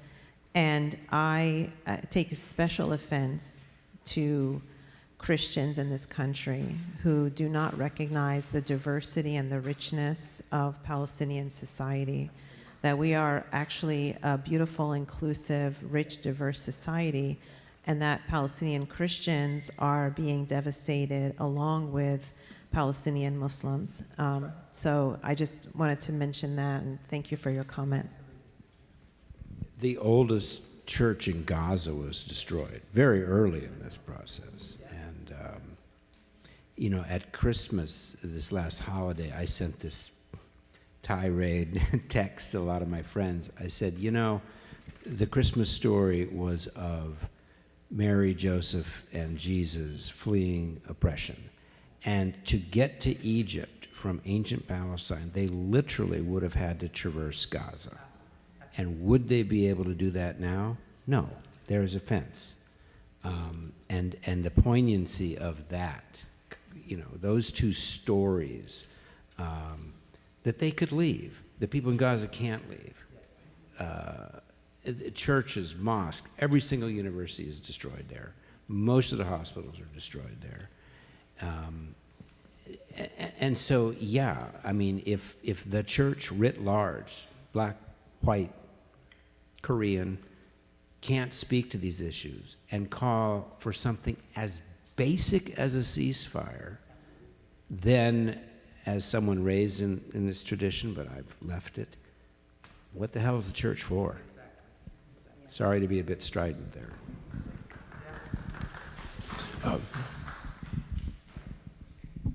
Not strident enough. Joking. I just love to point. You know, I think that your primary thesis, I think, continues. I mean, with anti-apartheid struggle, probably one of the most prominent Americans in that was James Abourezk, who's Lebanese, but a very strong champion. He was getting arrested in front of the South African embassy. You didn't have any other former senators getting arrested in front of the South African embassy in the 1980s. And Rafat al-Hariri, but you know, probably the most prominent voice out of Gaza, who was targeted and killed, very much modeled himself on Malcolm X. And you know, on Twitter, I mean, his biting wit very much exuded that voice more than anyone else I know. Going into that, I have a question, Michael, and maybe something of a challenge. You kind of alluded to it, and James did too, in terms of the, you know, was it ideological in terms of the more moderate faction, or was it financial? That is, were some organizations, you know, like a lot of politicians, are one thesis of why the U.S. political system works the way it is it, you know, financial, you know, imperatives and so on, and I don't know if that dovetails with cultural institutions and so on. And the other thing is, I wasn't sure if I understood you correctly at the very end, in terms of the, you know, you said, you know, is it imperialism or you know, or not so much, just that it's how things are unfolding now, and you talked about the gated global community. That, to me, that is imperialism. That is, I think, at a visceral level, a lot of people who get imperialism sort of understand where this is coming from, and that Israel is sort of the last strain of active settler colonialism, and that if that isn't stopped, then it could revive. And you hear that. You know, the head of Blackwater, Prince, has actively said, we need to revive the concept of imperialism. So that's still very much an active thing, and I think that's driving a lot of this as well. Sorry if that's a little scattered there. No, let me address the second part, and I may have to restate the first part. I'm getting memory lapses. I mentioned social media. I mentioned people identifying viscerally with other people, their situation. There is an ideological dimension to current Palestine solidarity among marginalized people. One of them is the notion, really the reality of intersectionality. But the other is the academic concept of settler colonialism, which has been written about by a number of people, going back to 1965, a Palestinian named Fayez Sayer, most recently by Rashid Khalidi in his book, The 100 Years' War. And the lens of understanding what's happening in Palestine, the lens of settler colonialism, even though many young people may or may not even consciously be aware of that, it has also been a game changer. because then you get indigenous people in the United States saying, illegal immigration, tell me about it. You know, we Indian nations, we get this. Putting us on reservations, we get that. Latinx people, you colonizing us. First we were, indigenous Indians, then we were Mexican Americans, and now you keep taking over our land. So the idea, Irish, Maoris in New Zealand, there's the sense, viewing what's going on through not just through human rights, not just two competing national identities, but viewing it, what's happened from the rise of Zionism to what we see in Gaza now is a question of settler colonialism has really resonated. And so there's an academic concept that has filtered down to the street level of demonstrations. And so that does feature into imperialism. That this isn't a question of, well, they've been fighting since the Bible, like my dad used to say, or whether it's one movement and another movement. No, it's a question of whether you agree or not, the reality is the reality. A group of people came from Europe in the height of the colonial era and said, we want to live here, and we really don't want you living there. And whatever your motives are, I mean, the scholar Patrick Wolf said, settler colonialism is a structure. It is a set of processes. And the intentions and the identity and the alleged connection with the land or whatever is really quite irrelevant. The process is the process. So, yeah, I think that imperialism is still alive in the analysis of what's going on, but particularly through this notion of settler colonialism. And I'm sorry, the first part of your question. Was it purely ideological on the more moderate factions? Oh, that's very touchy. Yeah, sure. Because when you talk about donations and you talk about ethnic or religious identities and organizations and money and this gets really the third rail of a lot of politics. Right-wing people, left-wing, these conspiracies, George Soros, who's Jewish, donating money. But there is no doubt but what mainstream SNCC's money was drying up anyway. And after this newsletter came out, they couldn't literally pay the phone bills. Okay, they were effectively defunct within 4 months of that newsletter article. That, white people, Jews and non-Jews, Black Power was scaring them. The inner cities were going up. Mom and pop stores owned by Jews and non-Jews were being burned down. There was a lot of things freaking out a lot of white people, Jew and otherwise. And anything that might increase a white backlash against the black freedom struggle was first and foremost on a lot of these mainstream civil rights leaders' minds. It wasn't just the fear of losing, for instance, white, Jewish, and otherwise white financial, but that was part of it. But the broader thing that, in their view, the gains of everything we've been doing since Montgomery bus boycott in '55 could go out the window because of these Black Power people. So money was part of it, but it was a broader thing that we want to protect what we've gained, and we've got a seat at the table. And James Forman once said of SNCC in '64, if we can't sit at the table, let's knock the effing legs out. And so this, there was a lot on their minds, not just the money drying up, but that was an issue. Mm-hmm. Yeah. Okay, we got one more question. I saw Martina, did you have a? Yeah. No, you're good. I was just making sure that you. Thank you both for speaking today. My question was related to, this is for both of you, how do you reckon with, through your research or lived experience, dealing with Black leaders or civil rights leaders, finding out that they were pro-Israel or had Zionist thought or practice, when maybe you align with other ways of thinking and throughout their action within the movement? I'm particularly thinking, you mentioned June Jordan, and I'm thinking of the dispute that Audre Lorde had with her when she tried to silence her when speaking for Palestine. So how do we kind of deal with this dichotomy of thought when people we think we would align with have kind of this departure of thought?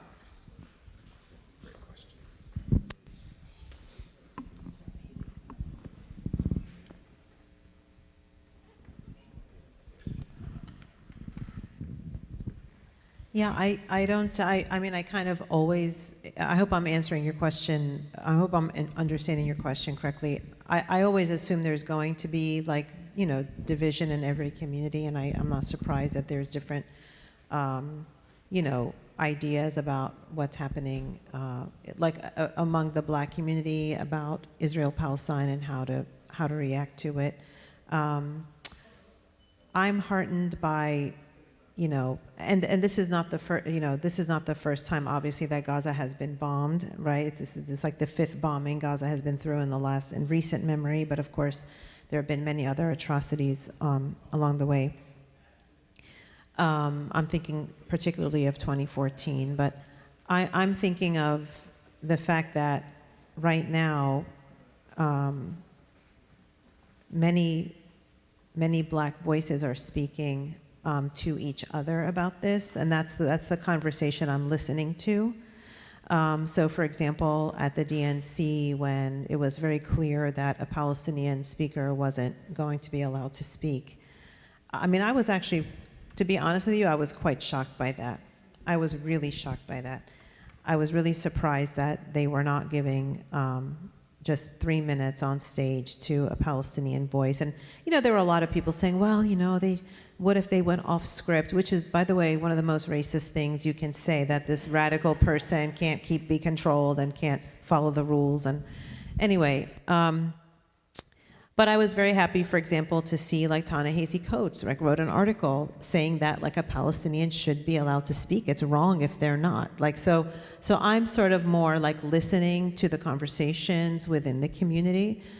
Same thing, by the way, with the Jewish community. There's lots of discussions in the Jewish community, and when people say that being pro-Palestinian is anti-Semitic, I think of all the Jewish voices being silenced in that statement, right? Because we have a lot of amazing Jewish allies and Jewish Voice for Peace, B'Tselem, and lots of other organizations. So I'm not sure if I'm answering your question, except to say that I'm more just kind of like listening and learning to these conversations as they happen in real time. That said it best. There is a writer, and the name, you know, I'm blanking on her name, but she's been very open in recent years, Black woman writer, about support for the Palestinians, and has gotten all sorts of pushback. No, oh my God, very famous. Of course, so famous that here I am forgetting. Just got my Medicare A card, and I'm like, yep. You never think you'll get that old, trust me. But when you have to explain to your students in your 60s class what... No. Pardon? No, even more, I mean, Americans... anyway. The pushback is real, and it's visceral, but, you know... Notably, and I tell this to my students in my 60s class, when they can't speak up about, you know, they want better food in the cafeteria. And I'm like, you know, people put their lives on the line. People just wanting to sit in the lunch counter getting the you-know-what kicked out of them. And I said, so the spirit of speaking truth to power, of resistance by any means, whether it's a protest or simply wearing a certain kind of garment, goes on. I interviewed a woman on the phone from the Weather Underground, the white group setting off bombs in the early 70s. And there's a film in which and I asked her about this comment, but she said, people in history never stop struggling to change the things that make their lives unbearable. From the simplest thing, I don't set foot in Walmart. Does Walmart care? No, but that's my little effort at ending that particular company's power. People never stop pushing back, and I think that's one of the things that is most encouraging here, despite the silencing, the brutality, the shutting people down, disinviting people. That it reflects the fact that the people in power are nervous. They are freaked out. National Jewish organizations completely freaked out about young Jews in these demonstrations. The Democratic Party silencing someone whose statement, if you read it on the interline, was tame. it shows the degree to which the elephant is freaked out by the mouse. And I'm not suggesting that the people in the street are just mice. There's a lot of power reflected in how viscerally these people are reacting to Jewish voices, black voices, white voices, LGBTQ, marginalized people, mainstream people. It's really freaking them out. And so in the midst of my despair about this situation, about a number of the Americans, I say, well, they've at least got the attention of the man, right? The man may end up winning, but he's nervous and he's sweating, and that says something about the power of activism and people's voices. That would be my only response. Well, thank you. Yeah, let's one more round of applause. Thank you. I'm going to invite Sabria up here one more time to close us out, but I really want to thank everybody for coming, and I think this was a quite remarkable event. So, Sabria, can you close us out? Yes, I will close us out. Again, can we have another round of applause for our wonderful panel? I wanted to take a moment. We now have in the room our illustrious executive director, Chanel Johnson. Chanel is really a powerhouse, and I just want to thank her for empowering me and enabling me to present programs such as this one. She really pushes for this. She believes in it, so thank you so much, Chanel.